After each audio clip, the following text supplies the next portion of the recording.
is today's on the hour, your news. home for original reporting.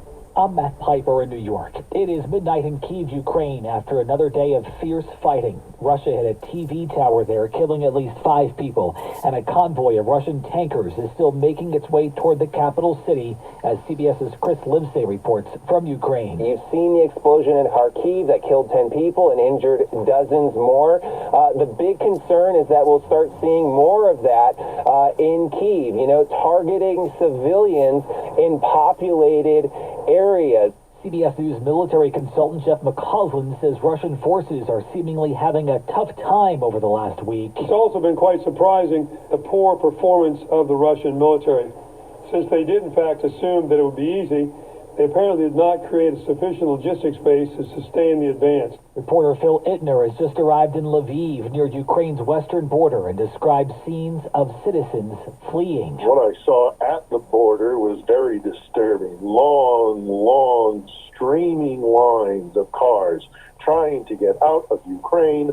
And it also must be said there were some difficulties on the border with people of third nationalities, mostly from what I saw, people of color getting through Ukrainian authorities. The war will be a major focus of the president's State of the Union address tonight in 4 hours. A preview from our Stephen Portnoy. The White House says the speech will have the president describing the Allied effort to punish Vladimir Putin, strangle Russia's economy, and support the Ukrainians in their fight.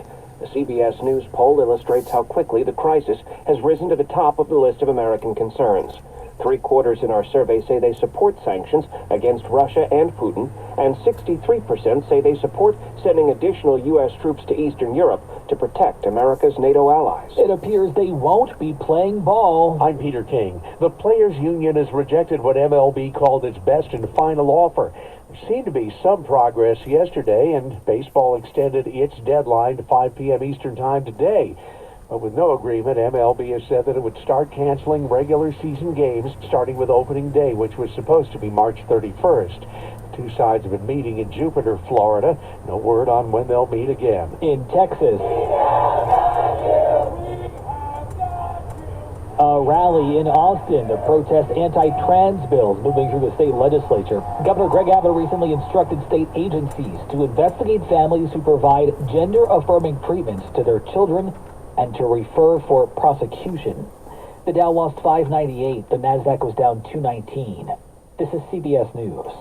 Well, that's today's news. I didn't hear any good news, did you? I didn't think so. I guess it's all about perspective. The glass is half full. Well, as always, I want to thank you again for coming along with me on these Dash Cam News adventures. You know the drill. Peace, love, and all that hippie jazz. Bye-bye, everybody.